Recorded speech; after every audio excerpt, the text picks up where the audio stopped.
joining the discussion on a looks like a pleasant Saturday at the end of the summer. So I'm very glad you're here. Um, the poem today is a poem I've loved for many years. It's by a notable and very famous poet, but it's not a poem that most people know by William Carlos Williams. And it was published in the only book of his, I think the only book of his to win a Pulitzer Prize, called Pictures from Bruegel in 1963. So it's quite a late poem. And let me read it out loud so you can hear it. But it's a poem that really has a very William Carlos Williams look on the page. And so it's very much worth looking at. The Pink Locust. I'm persistent as the pink locust. Once admitted to the garden, you will not easily get rid of it. Tear it from the ground, if one hair-thin rootlet remain, it will come again. It is flattering to think of myself so. It is also laughable. A modest flower, resembling a pink sweet pea. You cannot help but admire it until its habits become known. Are we not most of us like that? It would be too much if the public pried among the minutiae of our private affairs. Not that we have anything to hide, but could they stand it? Of course, the world would be gratified to find out what fools we have made of ourselves. The question is, would they be generous with us as we have been with others?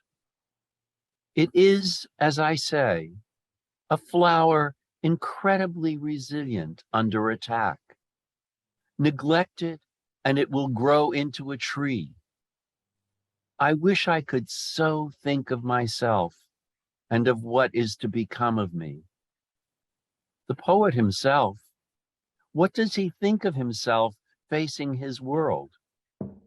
It will not do to say, as he is inclined to say, not much. The poem would be in that betrayed. He might as well answer, a rose is a rose is a rose, and let it go at that. A rose is a rose, and the poem equals it if it be well made. The poet cannot slight himself without slighting his poem, which would be ridiculous. Life offers no greater reward. And so, like this flower, I persist for what there may be in it. I am not, I know, in the galaxy of poets, a rose. But who among the rest will deny me my place?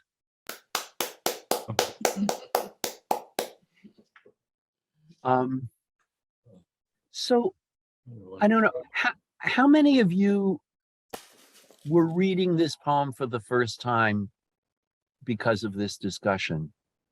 Yeah, I'm really not surprised.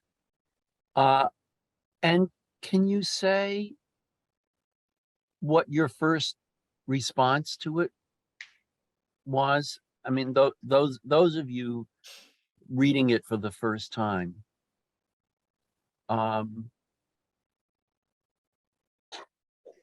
how did it strike you? What did I loved it. I loved it from the first read, and I love it more as I continue to read. Which I'm not familiar with Williams' work very much. I loved the way it sits on the page, and that intrigues me. right, right, and let's definitely talk about that. Anyone who knows the poem, for whom this poem isn't a new poem, um, what is your feeling about it or your take on it? Gail, yeah. Where's Gail? Oh, we're not hearing you. Oh, Now, can you hear me now? Yes, yes. Oh, okay. I was just stretching my legs. Oh, We didn't hear Very that. long, as you know, but not as long as yours. What struck me was what a different poem this is to read as an older person than to read as a young person. I mean, the modesty and the wit of the modesty of it is very striking and seems more poignant to me now. I mean, as the older person reading it and listening to you read it so beautifully, so perfectly, so perfectly.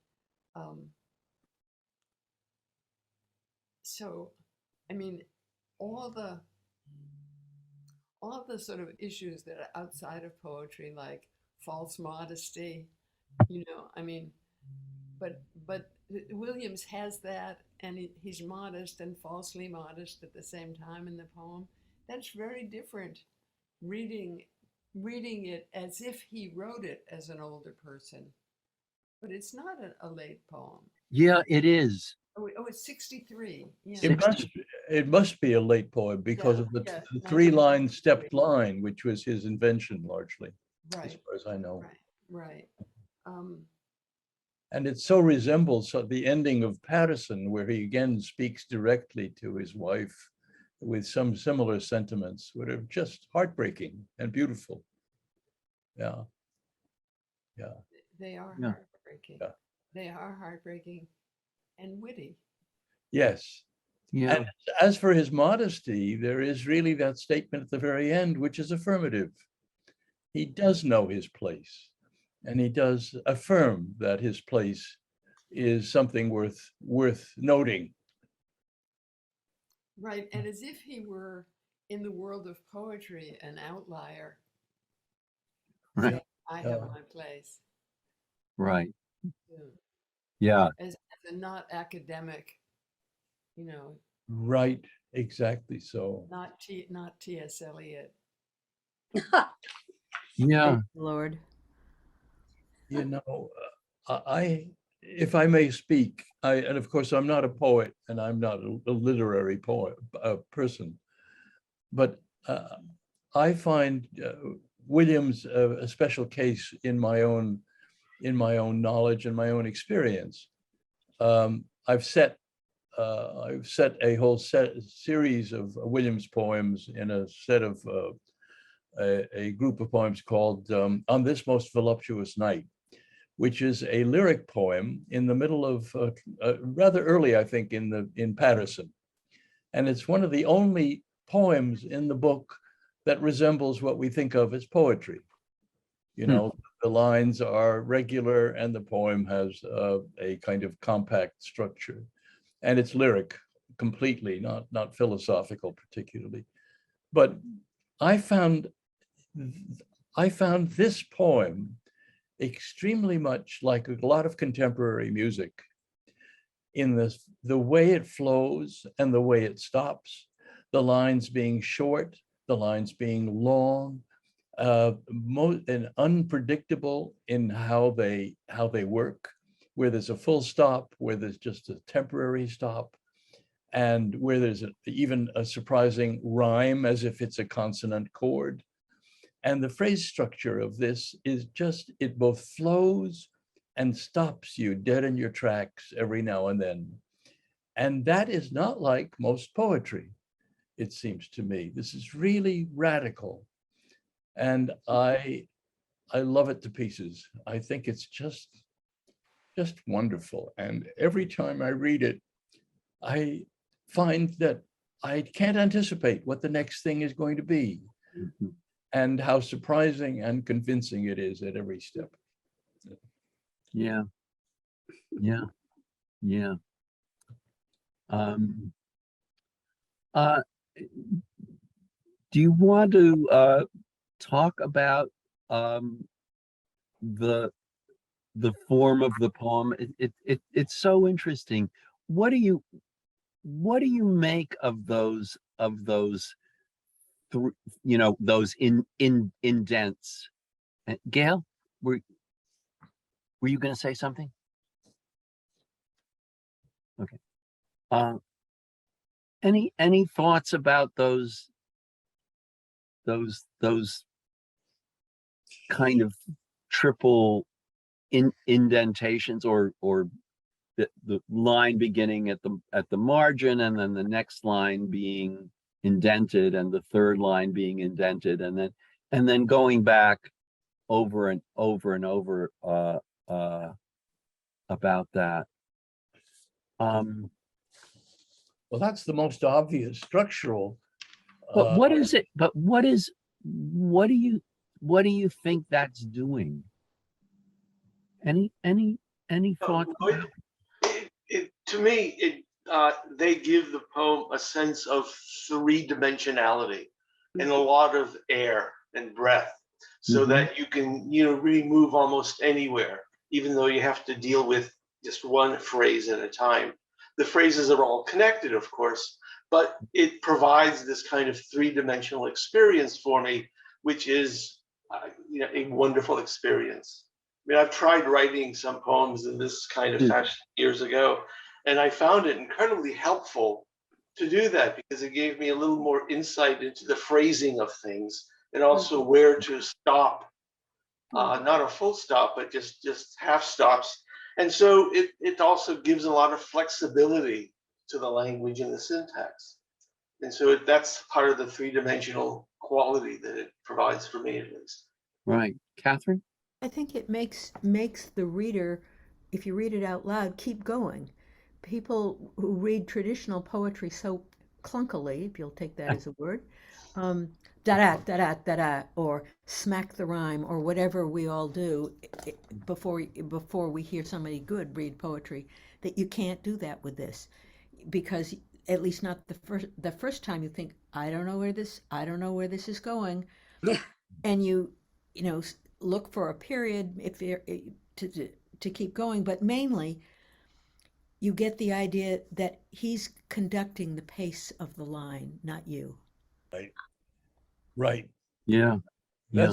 And that is so much the practice of a great deal of contemporary music, not all of it, but a lot of it, which does not have the classical structure of parallel phrases, short phrases, then going to long phrases, but and also with their with the cadences of classical music, which are somewhat predictable.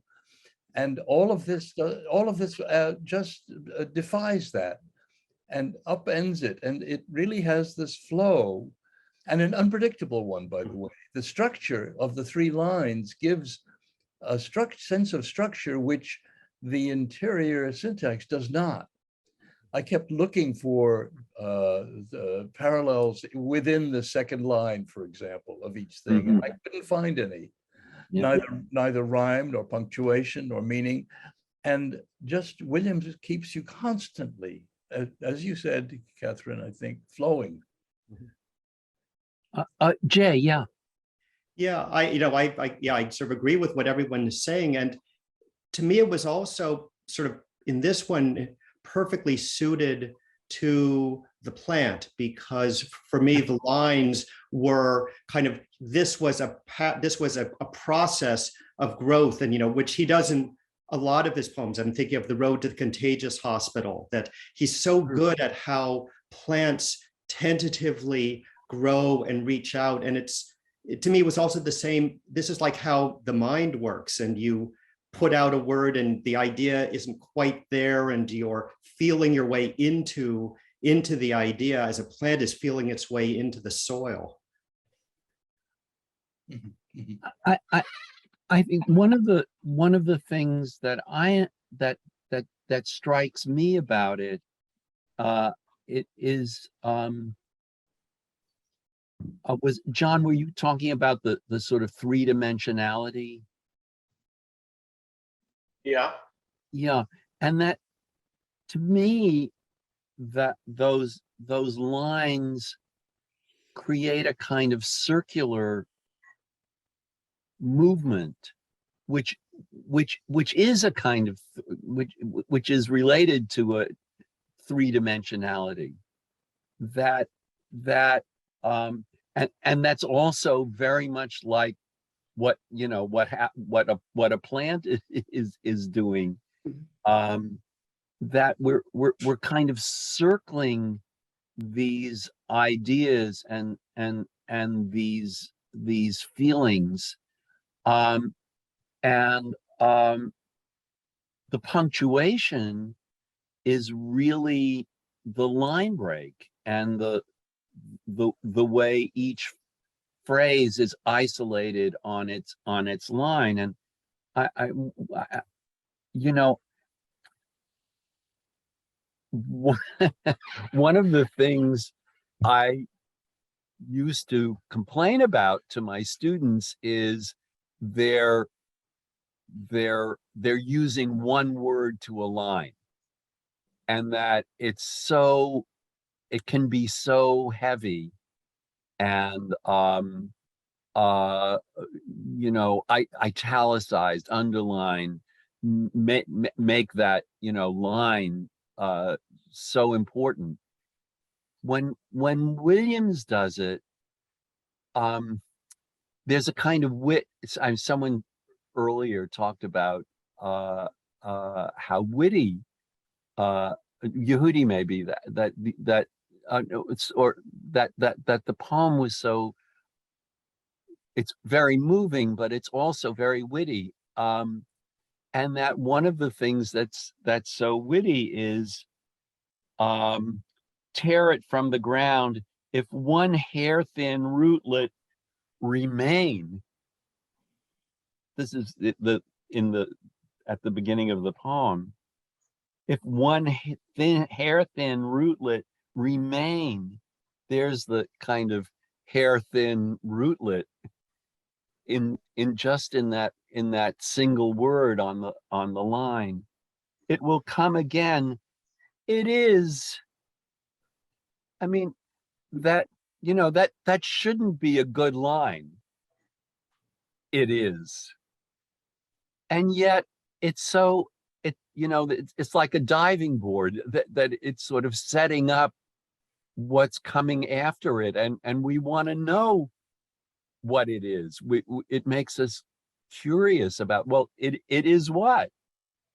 And then or a little further down, the not that we have anything to hide.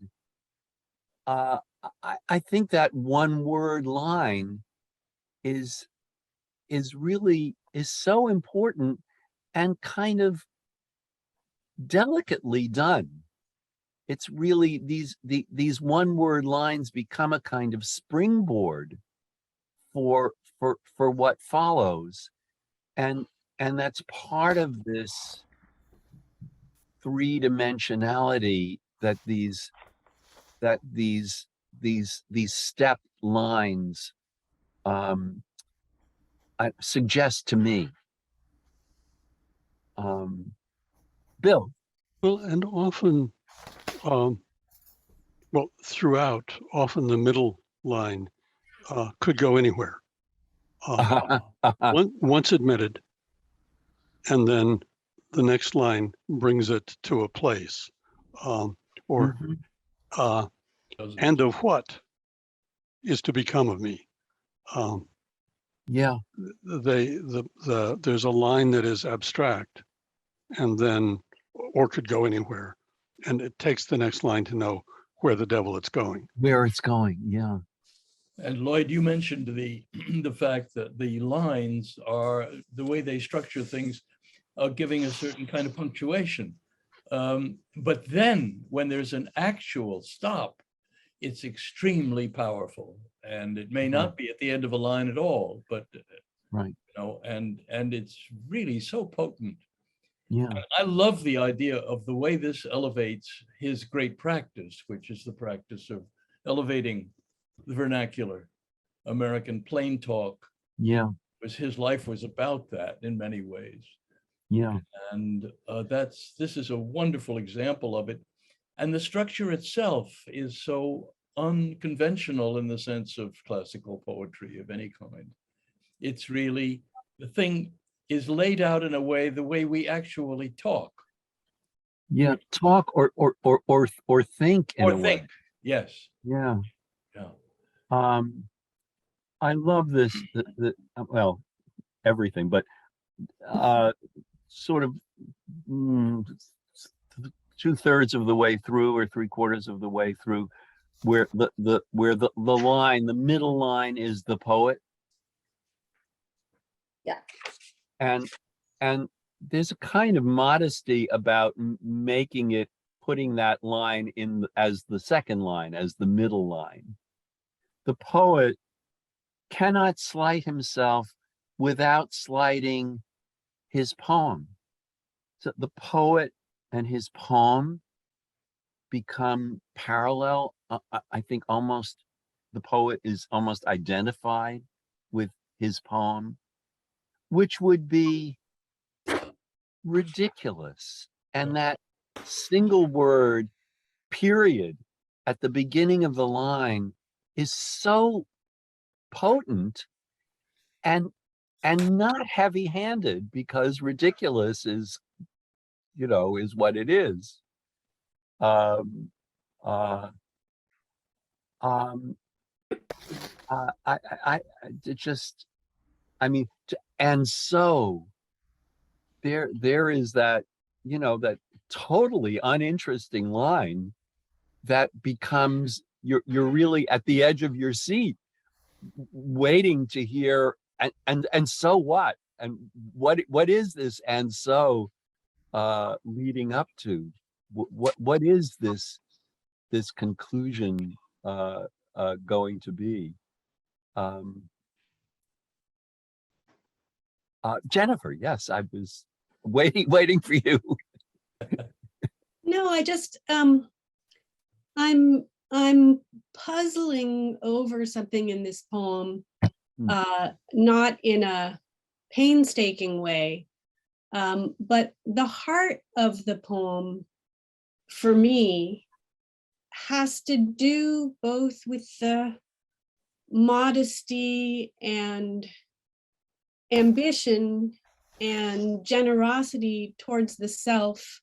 There's something I'm trying to tease out. You know, I love that little rootlet, and certainly the resilience of the pink locust is something that Williams admires. But I'm sure we're meant to see it. You know, he says, you cannot help but admire it until its habits become known. And I'm thinking about this, looking out the window at these invasive trees that plant themselves everywhere, and the flowers are pretty, but oh my God, if you don't go around and pull them up, you have too many. Anyway, so I'm thinking about the sort of modesty and generosity in the middle of the poem that says, fine, we grow up into the tree that comes out of our resilience and are putting down these little rootlets and making what we can of them. Yeah. And they might be good or they might be bad, or, you know, I think you hear me puzzling. There's something like, okay, sure, I'm invasive, but I'm not going to apologize for the poems that have to do their thing. You know, I like this about it. He's kind of saying, I have to do what I have to do because the poem has to do what the poem has to do. And we have to respect that. Yeah, and I you know, We owe that to the poem. Sorry. it The feels, poet demands it at the end. yes, but it feels, the mode of it feels much more like Whitman to me than what I first think of as Williams. I think of Whitman's Live Oak Tree or something, where he's really setting up a friendly comparison that allows you to the reader to feel out similarities and differences, and that it's not. I appreciate. I think Jay mentioned By the Road to the Contagious Hospital, that really says the act of the poem is that act of perception, those where the roots grip down and begin to awaken. That's where poems start. But it's also a collection that has his poem The Rose is Obsolete, which is about, I don't know, the miraculous 20th century persistence of a symbol that keeps remaking itself. So also a resilient rose, but going everywhere and cutting everything up. So this locust tree that produces flowers and has its persistent rootlets is a third thing animal in between those roots and blooms, a late life tree, and also one where he says, of course, we worry about what we make out of our life, but we have to be generous towards what we make out of our lives. Yeah. Bill? He's also setting himself up, of course, to address two other poets, Yes. Gertrude Stein and Emily Dickinson. Yes. And he starts with a weed to get to a rose. I wanted to read you a little poem by Robert Frost. So rose is a rose is a rose is a rose is the Gertrude Stein line, and that goes back to 1913, and it was a kind of landmark. And this is early 20s Robert Frost, and it's called The Rose Family, which Yehudi, you might know because it was set by, and Susan, you might know because it was set by Elliott Carter. She sang it. And did you sing it? Oh, yes. Yep. Yeah. And it's anyway, this is also a poem that I think it's an relatively early Frost poem that I think not a lot of people know, and it's maybe not so ambitious, but it's very charming. The Rose Family. The rose is a rose and was always a rose, but the theory now goes that the apple's a rose and the pear is, and so's the plum, I suppose. The deer only knows what will next prove a rose. You, of course, are a rose, but we're always a rose. And you know, well, that's sort of it really becomes a love poem at the end.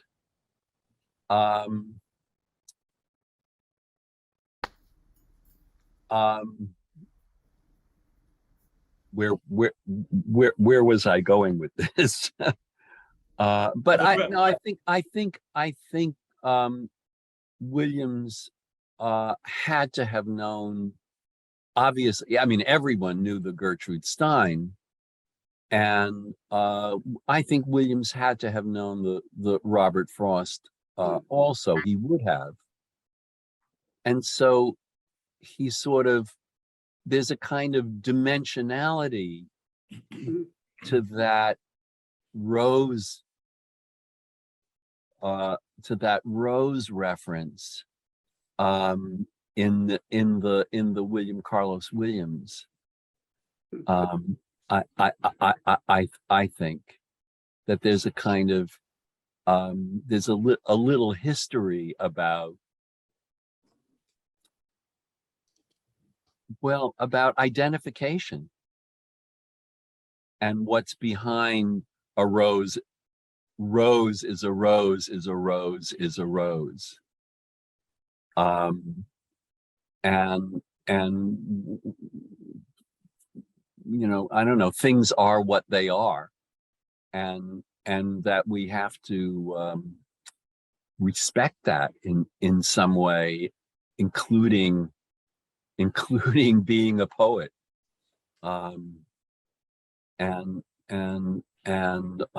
Catherine, yeah. I have a question. The line, and the poem equals it if it be well made. Did that bang on your ear to be from The Tempest and looking at Miranda?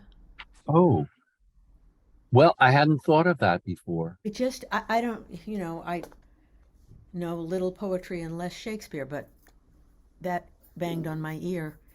And I also had a question about the words that are in italics. Ah, good. And in the first time, in the beginning, the third of the triplets, flattering to think of myself so, and it's not italicized. But then the other ones, they, so, that, who, I have another kind of structure into the poem. And interesting, yeah. and because it has this form, which turns out to be quite rigid, if you stick to this 3-line thing, there's not much you can do to get out of it, except italicize what you want to do. Right. Right. Yeah, I think those. Are there more than 3? I'm seeing 3, but I may be missing 4. So could they stand it? And the next is a so and is. Oh, that. The poem would that, be that betrayed. Yep. And a rose is a rose. A rose is a rose. Right. And who among us? Yeah. I think that especially, yeah, that who at near the end, really, what do you hear in that? What tone of voice do you hear in that final italicization? Acknowledgement that the poet is who he is, and nobody can take that away from him. A kind of challenge to the world that yes. I'm going to stand up and, you know, go ahead. Yeah. No, I think exactly that I completely agree with you about. I was so glad. I was really glad you brought up that subject of the italicization, because there is this. These words in italics do kind of create their own kind of vine or branch in the poem, and they're very. I mean, and you're absolutely right that they're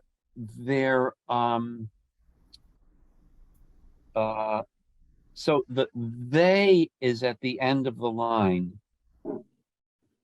but all the other italics are in the middle of the line, so that they're kind of creating their own little rivulet of rhythm that runs through the poem, through the lines of the poem. And in the the first time there's that so in the, how do you count Yes, line?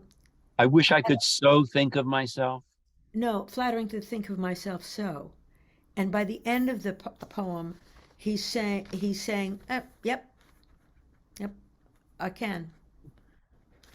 And it's as though the poem is justifying his earning his italics in a sort of odd way. Flattering to think of myself so, it is also laughable. Okay, that's true. But then, thinking it over, he claims a place. Yeah. But he starts out that way. But the so is not italicized. That first one.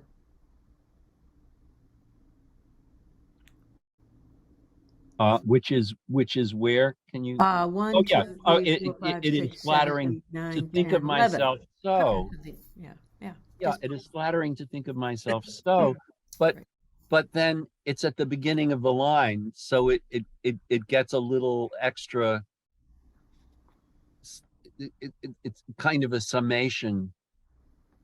But the it is hard on its tail. It Yes. doesn't give you much space to emphasize it Yeah. Yeah. because that next line is uh, such a short, direct line. It's also so laughable because you get And there very quickly. and to isolate the laughable is another kind of is a very expressive element in the poem. So is it false modesty? Because he says the first line is, I'm persistent and I'm not going anywhere. You cannot uproot me. Yeah, I I think that's sort of the risk, isn't it? That it becomes a kind of false modesty. But I think it's not a false modesty. I think it's that he's sort of that it's a poem in which he's really trying to locate himself, trying to identify himself and his place and the place of poetry and of being a poet. Yeah. And whether he's a weed or not. And Whether he's yeah, a weed or a rose. yeah, Right. Jonathan. Yeah. Right. That's good.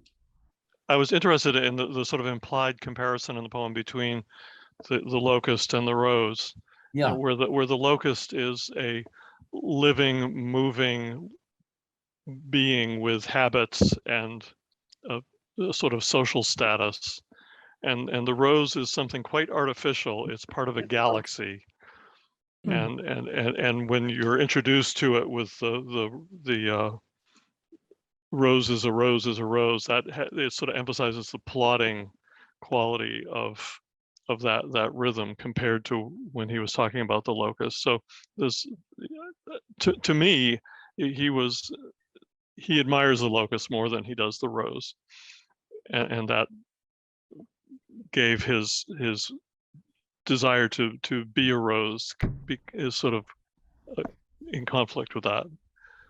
Oh.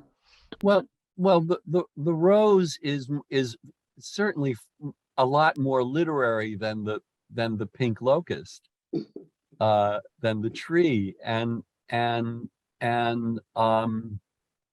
that's sort of isn't that kind of one of the main sort of conflicts or tensions in the poem between, I mean, Williams is, I mean, this language and this form, I think especially the language, is kind of anti-literary or anti-traditionally literary. So that, he really, I mean, I agree with what you were saying about sort of where he's coming from. I mean, Emily Dickinson and Walt Whitman, and yet he doesn't sound anything like Emily Dickinson or Walt Whitman. that the language is just too plain. It's too colloquial. It's too it's completely American in a way that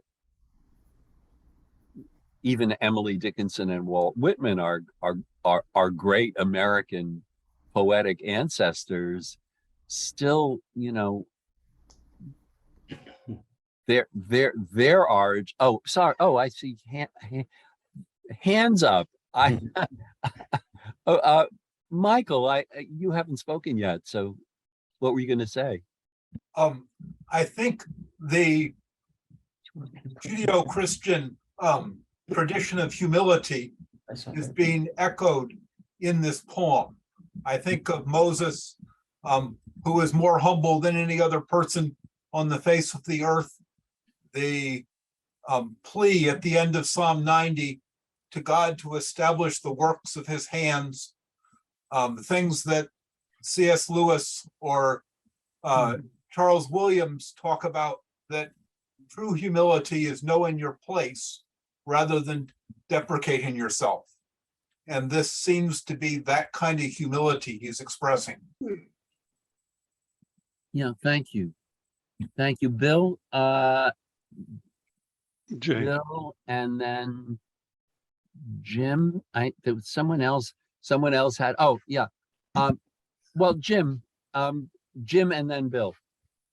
Yeah, it seems this is a paradox, you know, where he says in the beginning, you cannot help but admire it until its habits become known. And are we not most of us like that? It seems to me like the rest of the poem is a struggle to try to get beyond that, or to get the admiration back from what it had been. Because it's the fact that it keeps returning, on the one hand, is a good thing, but another gets to be repetitive and boring. And so the poet is struggling, I think, to find his place. And at the end, he states that he does have a place. But I think the poem is that struggle to be found, or to be recognized, or to be there. Yeah, I would even say insists at the end that he has a place. Yeah. Bill, what were you going to say? And then Jay. Bill, and then Jay. Well, I yield to Jay, who had his hand up first. Oh, okay, Jay. Okay. Well, I have, I think building on what number of people have said, but I have a slightly heretical reaction to this poem, which is, for me, the great moment is halfway through, when he says, neglect it and it will grow into a tree. I wish I could so think of myself and of what is to become of me. And to me, that's modesty and false modesty and ambition, and it's what is to become of me, not just of my work, of my work, but of my body, of everything, my memories of me. After that, on my first reading, on every subsequent reading, I wish he had stopped the poem there. I feel the second half now becomes about William Carlos Williams, whom I revere as a poet, but I can no longer find myself. He allowed me to experience the poem up through that first half. And for all of the wonderful, insightful discussions that we've heard about him and his relation to the tradition, I find it as a poem stronger if it had stopped halfway through. And I wonder if anyone else had that reaction.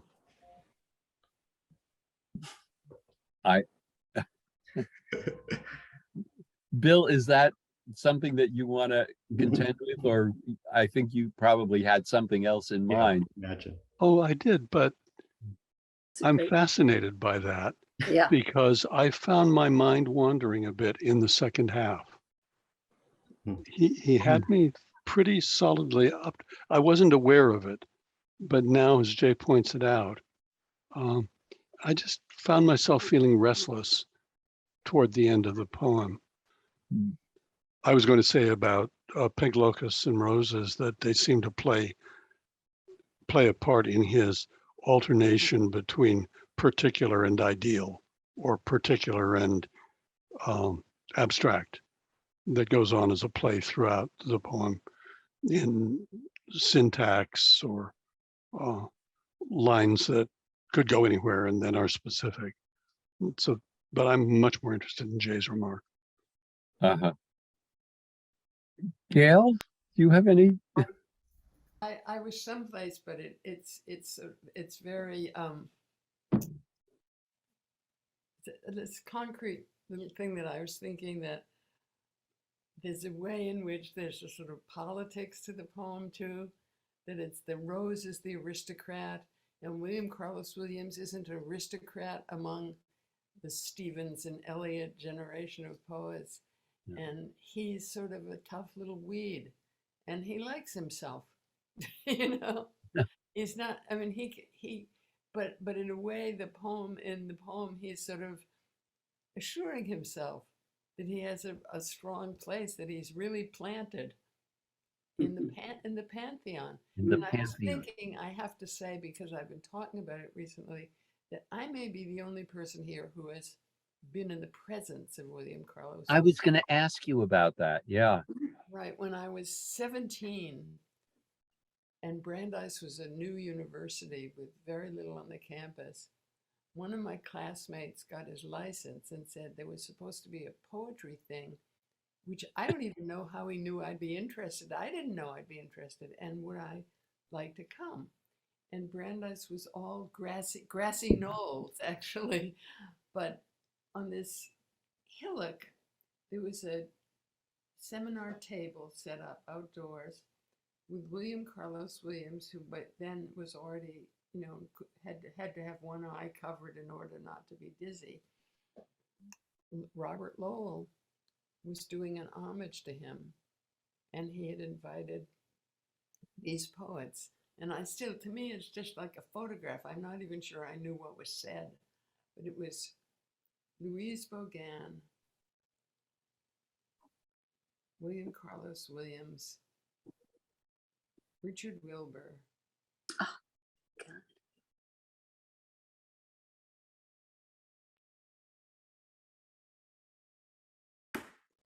Gail, you've gone silent to us. Oh, no. What? After Richard Wilbur, we couldn't hear you. I couldn't hear you. Yeah, that was like, that was Oh. what I said. There were 6 of them, so I maybe I've already done the 6. No. And they were,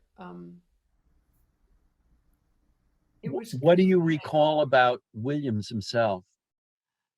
I know he spoke. You know, he stood up at the end. He stood up in the middle. Lowell was the MC. I don't remember what he said. I don't remember what anybody said. I think. Do you have any recollection of what he sounded like? Because there are recordings of him reading his poems, and to me those recordings are always surprising, because the timbre of his voice is not at all what I expected it to be. Right. Were they very late recordings? They probably were too. Yeah, I don't know. To me, he seemed so frail. Yeah, he had, I mean, on the recordings that I'm thinking of, he had a kind of squeaky voice. Right. He probably never had a big, deep voice. Yeah. That little Pink Locusty voice. Gail, could you try and turn up your mic? You're very soft. Oh God, I don't know how to do that. Can you hear me at all? Yeah. Yes. A little bit, yeah. Maybe it may be that I'm too far away from my computer. It's the closer you get, the better we hear you. Uh-oh. Anyway, it's just been on my mind for the last week. And also Christina Davis from the Poetry Room is trying to, I've tried so hard to find out more about that event. And I think there's a little, maybe a half a sentence in a Lowell letter that's going to happen. Huh.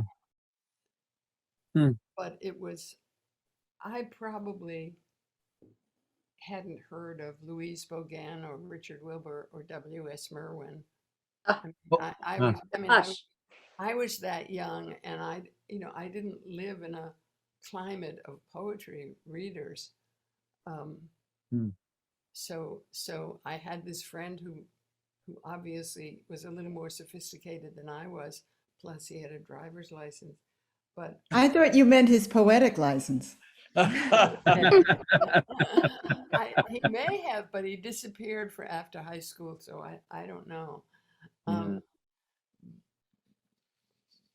But there was a sense of community, of the community of poets in that day that I've never forgotten. You know, they were different generations, very different poets. I probably hadn't heard of Louise Bogan or Merwin. You know, because Merwin was like a baby angel, on that podium. And Wilbur was handsome, but it's Lowell really that I remembered because the persona impressed itself on me tremendously. But I just about this poem, Williams always had his feet in two worlds, and he was not an aristocrat in his own mind at all. He wasn't an aristocrat among poets, and I find this poem, reading it now, maybe 30 years later, so powerful and so moving at the same time, because you also know he wasn't self-deprecating. You know, this was kind of an ode to being who he was, to being the Pink Locust who he admired, and it didn't have to be pruned by anyone, didn't have to be cultivated, because he was Right. who he was.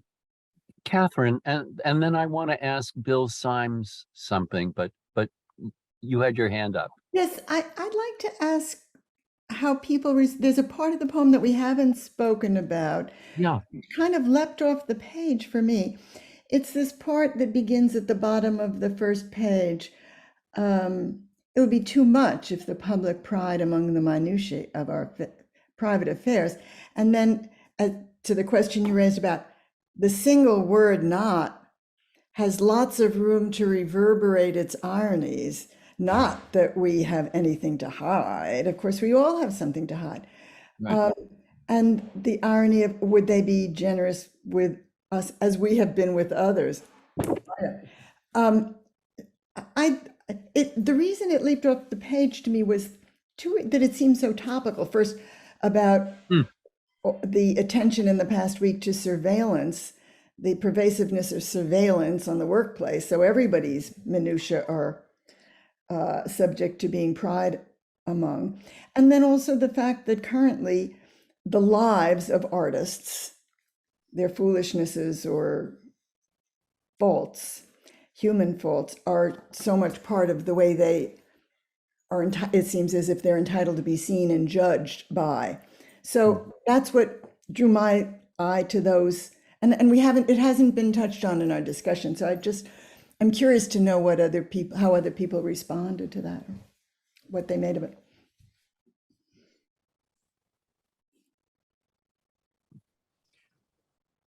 Yeah, well, there it is. It's true. And that's certainly an element in the poem, and that there is a kind of, maybe there's something disingenuous about the not that we have anything to hide, or disingenuous. Ironic. I thought maybe sardonic. Yeah, or playful in You can just hear a tone of voice in that. Yes. Single word line. And the single word leaves. Not that we not. Hide. Not. Yeah, I know, and we would raise our eyebrows then. But it's perfectly vernacular. It's just the way we all think and talk. And Yeah. the poem is filled with reversals of that kind, modifications of a statement, modifications of a state of mind. And what I adore about this poem is it's the feeling that it's totally organic. Organic from the very get-go, the idea of a plant which is a weed, which is not highly thought of, which can grow or not grow, and maybe will grow. I don't see that there's any self-deprecation. I think there's an identification that Williams has with something that is so, as I say, organic, natural, and in its way modest, but also powerful and grows and could grow into a tree. And maybe Williams is a tree, maybe he's actually a sequoia, or maybe he's merely a nasty bush. I doubt that. Yeah. But the organic quality of this and the way it actually goes through the vagaries and vicissitudes and reversals of life itself is something extraordinary, I think. And I think the looseness of in some ways, the looseness of the structure is a mirror of that as well. Yehuda, you Yeah. said that really Period. well. I felt that reading the poem, the beauty of the structure of the poem pulled me in because it was so unique to me, and I wasn't aware, I'm not aware of a lot of poetry, and the humbleness of it, the modesty of it, and the assimilating, or not assimilating, but giving the similarities of life and people are similar to some weeds and we have to accept them, was really beautiful. Beautiful. Yeah. Drew me in. Yeah. I something just occurs to me. Bill, I still want to ask you something, but something just occurs to me from this conversation, which we haven't quite talked about, and which I hadn't quite taken in before, is the word not. And the word not is really important in this poem, and it reappears in not that we have anything to hide, not much, and then It will not do to say. it will not do to say, and then finally, I am not, I know, in the galaxy of poets arose. Yeah. And that not, that negative, is really, it's certainly one of the branches of this tree, or something in the in the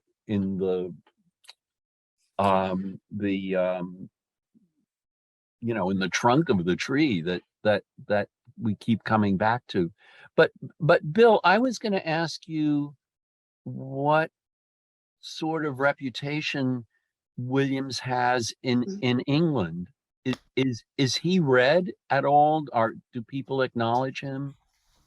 Yeah, I think so. Just on the question of reputation, at the point when he wrote it, I mean, you've mentioned that it was a late poem. Yeah. He wouldn't have needed to be particularly embattled about asserting his right to a place in the canon, would he? Wouldn't he have already been pretty strongly established and secure, so that in one sense he's making a case for himself which hardly needs to be made any longer? I mean, there might have been an earlier moment when such a gesture of defiance and self-assertion was required. Yeah, well, it's one of the, I don't know when this was actually written. Don't know when it was first published. I mean, there's a list of, in the book, Pictures from Bruegel, there's a list of all the journals and magazines that his poems were first published in, but there are no dates. But he didn't collect it until 1963, which was pretty late. He didn't put it in a previous book. Yeah. So I just don't know when he wrote it. But Yeah. But in answer to your question, though, I don't Oh. think you can. Well, I mean, I suppose English degrees vary from one institution to another, but I don't think you can duck Williams. I mean, I think he's regarded as a huge monumental figure, and we obviously call degrees over here degrees in English literature when they turn out not to really to be that. We spend our time reading Irishmen and Americans mostly, but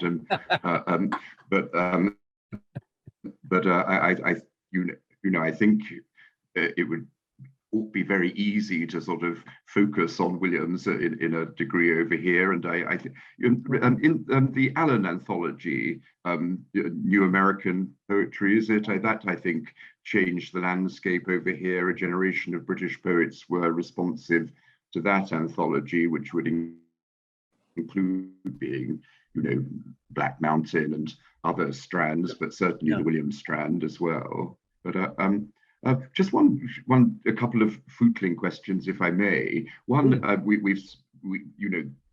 it was Yehudi spoke about this being a perfect instance of American vernacular, but it struck me as being quite fastidious at a couple of moments. If one hair-thin rootlet remained, there's the insistence on the subjunctive there, and if it be well made. So it's an odd voice because it is demotic, but it's also quite precise and fastidious at certain junctures. Is that something which strikes other people's ears, or is that me being perverse? Yes, I had the same. Yeah. And the other thing which hasn't cropped up in conversation, perhaps because it's trivial, but which occurred to me, is that there's a strange relationship between the tenor and the vehicles of metaphors. When the Pink Locust enters the poem, it's clearly the vehicle. I'm persistent as the Pink Locust, but the Pink Locust doesn't seem content to remain the mere vehicle of the metaphor. Every now and again, we get quite long passages talking about the Pink Locust as a plant in its own right. And of course, he'll double back round to the way in which it says something obliquely or indirectly about himself, but the locust, in a sense, refuses to be subordinate to that metaphorical function. I don't know if that ties in with some of the other tensions in the poem which people have been alert to. Lloyd, I feel like a lot of people are. Mary has been waiting. Mary, yeah, thank you. Oh, and I'm not muted for once.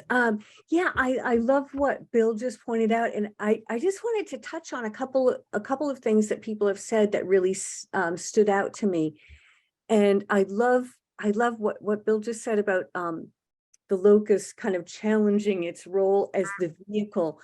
Is one of the things that's just been kind of hovering in my mind is the idea that the locust almost has too much life in it. Mm-hmm. That is part of the nature of it, and that's part of what is being assessed and accepted and defended in a way. When you compare, the first, third or so of the poem is speaking as a voice among many, right? A voice, one among this community of poets. There's an us and there's a them. And I don't think we'd really touched on that there are sides drawn in the poem. And I think the rose and the public, which I tend to think of as the critic, seem a little flat and a little lifeless compared to this great sprawling, unpredictable, but persistent locust. And when I was thinking about that, it brought me back around. I thought somebody has to deal with what Jay said, right? His kind of iconoclastic. And I love that you said that, Jay. But what I was thinking of, just to kind of wrap up my little spiel, is that the sides drawn early in the poem are they become very very subtle in the rest of the poem, right? He's not really doing an us them in the later stages of the poem, where Jay says it might end at this wonderful I wish I could so think of myself and of what is to become of me. at that point, he really goes into the poem, right? The poem / self, or the poem - self. Yes. And at the end, I mean, I think I can understand it. It does take, it becomes a little bit maybe more cerebral or a little more abstract after, after that break. But one of the things that the end made me think of was yet another wonderful UMass Boston professor I had once said he was starting to tell us a story, and then he stopped himself and he said, "Oh, I'm too old to be embarrassed." And it's a line that I kept. Well, who was that? Robert Spatling. Oh, yeah. Yeah, just the things that he shared were so wonderful. But I've held on to that because I thought, oh, that's my goal. I want to get there, and clearly I'm there. But I feel a little sense of that, thinking again about, I'm trying to answer Jay's question, I guess, about what shifts and what do we make of it, and what does it do to the poem. But to me, Williams is kind of in that place near the end where he's gone through the community, kind of done the community voice, and then he's gone to the, a poet, any poet, and then to the poem, and then to the self. It almost seems like a series of different, slightly different angles. But anyway, I don't know if that helps, but that was my effort, Jay. Thank you. Sorry, it's way too long. No, thank you. I did want to come back to Jay's question or challenge. I love the way that the poem kind of changes gears and becomes a kind of ars poetica, so that at the moment, what is to become of me, which is very poignant. And I agree with you that it would, if the poem had ended there, it would be a very moving poem. It would be very complete in itself. And yet I love that it goes on. And I love that what starts out as something very personal or more personal, and then becomes, I mean, really at the beginning of the next line, the poet himself suddenly, the poem, and I agree that the poem itself becomes different, and that it's, and in some way more theoretical or some way more abstract. But I actually don't, I think that's true, and yet I think it's still as personal as it was, but in a kind of different gear, or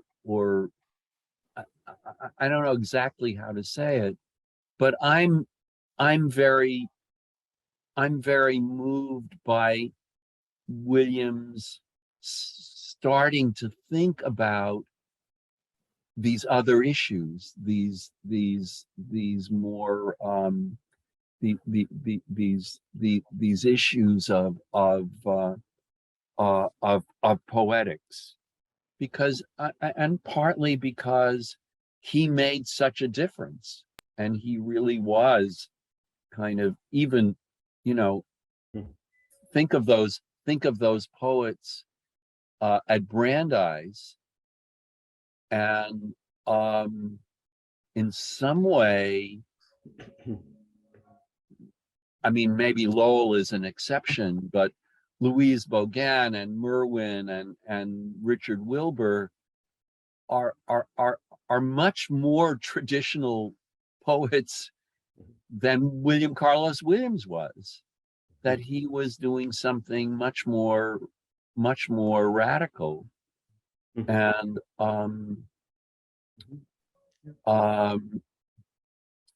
as I say, the Lowell is more complicated in that galaxy of poets.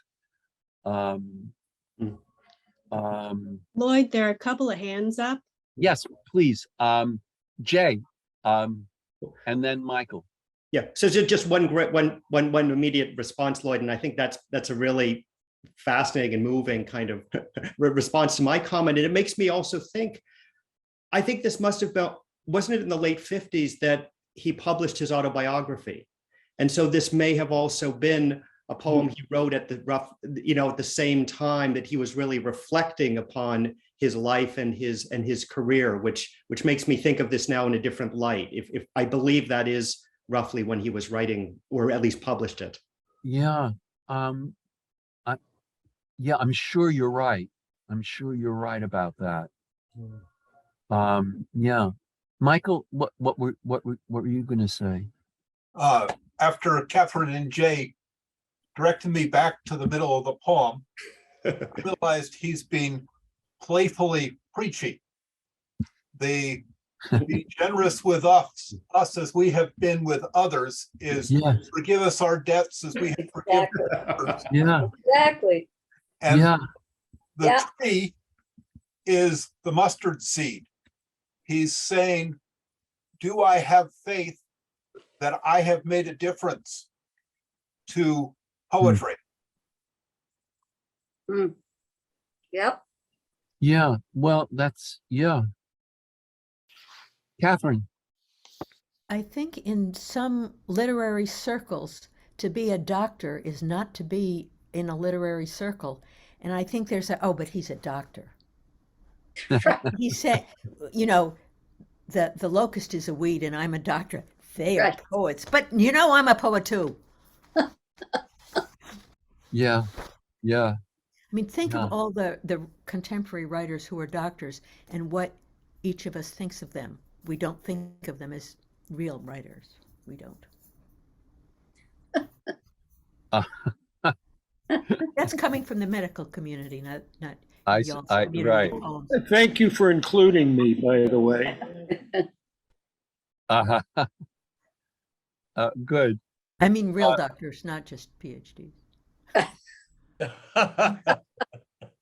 Don't rub it in. Oh, I come by it honest, You do. There were a couple of things in the chat that the print was too small for me to read. So I don't know, Jennifer, did you put something in? And yeah, I think I'm still back on this question of not that we have anything to hide, but could they stand it? The question being more about what the readers make out of infelicities in the life. And that made me just think,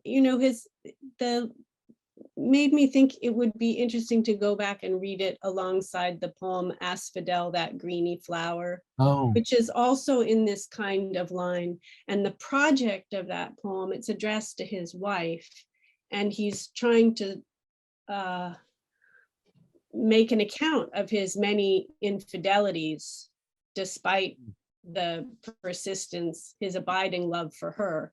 And it's also a poem that then, by the end of it, is making a statement of poetics. I can't come up with it off the top of my head, but it's the one about people die for every day for the news that they want to get from home. I mean, it does something similar. There's a long middle section which is quasi-ethical about acceptance and persistence, but more of a center, not an aside, the dilemma. But again, it's another one with the variable, the three-step line. Right. I'm sorry, it was really just an aside because Asphodel, That Greeny Flower is quite a long poem. Right. But that that passage that you refer to is really, it's one of the most quoted passages that he ever wrote. Yeah. It was a really important, it certainly became a very important statement of his.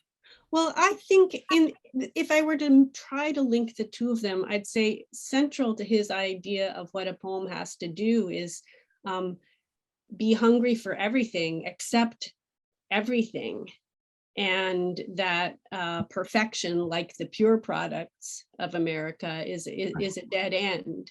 And yet it's not a dead question for him. You know, what do we make of flaws and imperfections? How do we go about being generous towards them and letting them generate things? And can we show our audience how to do that? Are they going to be less generous? But anyway, that's what I think would, you know, we don't pay attention to everything, and poetry should pay attention to everything. Now I want to put it next to his poem about his nose that is always smelling everything, which ends, must you have a part in everything, he says to his nose, because it smells out lovely and unlovely things. My son always heard the end of that poem as, must you have a park in everything?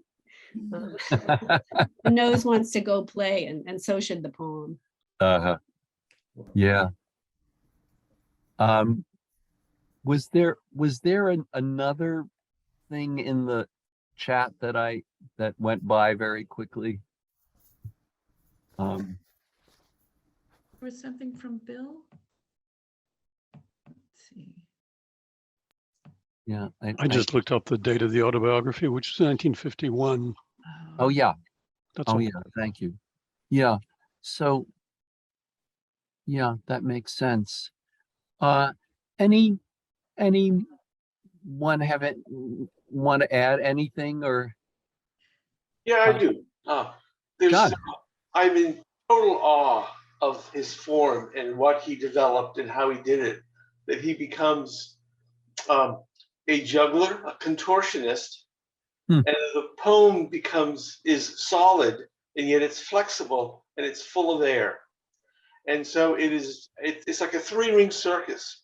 And so when you read it, if you're interested in language and in poetry, you get the full experience here. And it's such a joy to read this work because you see how his mind works and how the language follows it, and then how the language stamps what it's trying to say. So there are like 5 or 6 things going on, and it's just a wonderful experience reading his poems, his late poems. Yeah. And yeah, I concur. I really agree with you. Yehudi.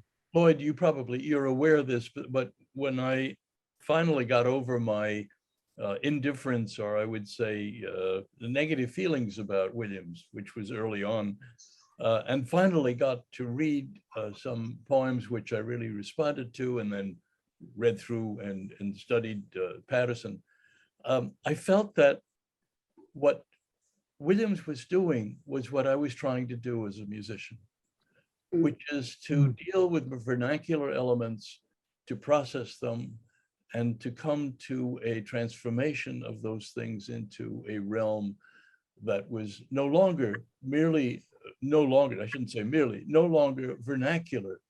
but of a kind of spiritual reach.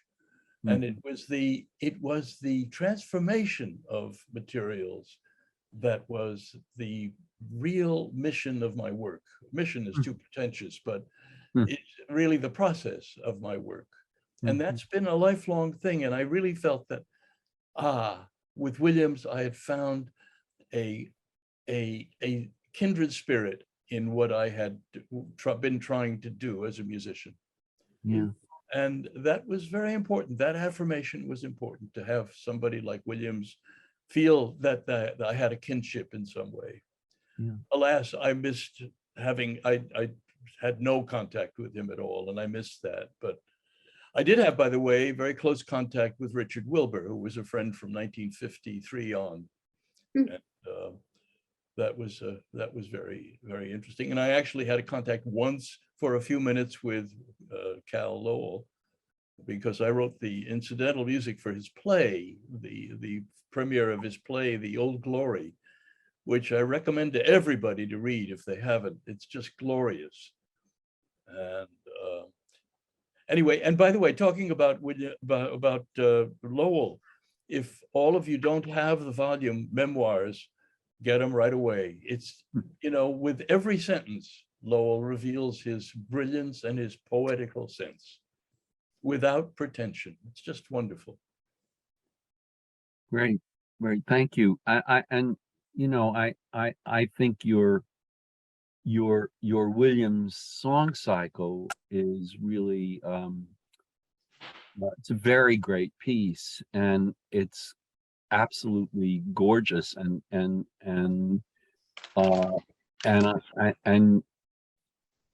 you succeed in doing what you just said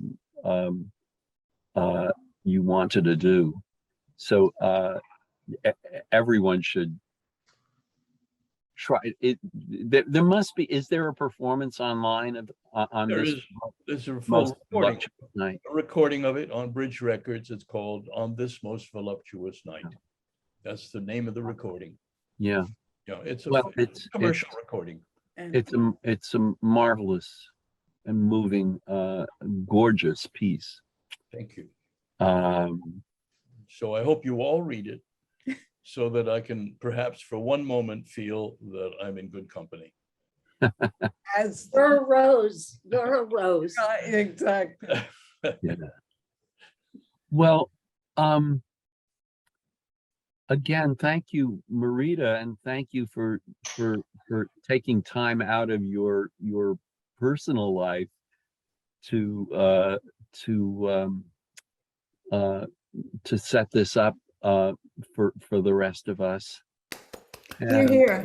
Yes, definitely. Thank you. Thank And thank you all for coming. Suzanne, I don't think I even got to say hello to you. But you know, once again, you have all opened up and taught me things about a poem that, you know, I thought I knew everything about. Well, actually, I didn't think I knew everything about this poem, but I've certainly learned a lot from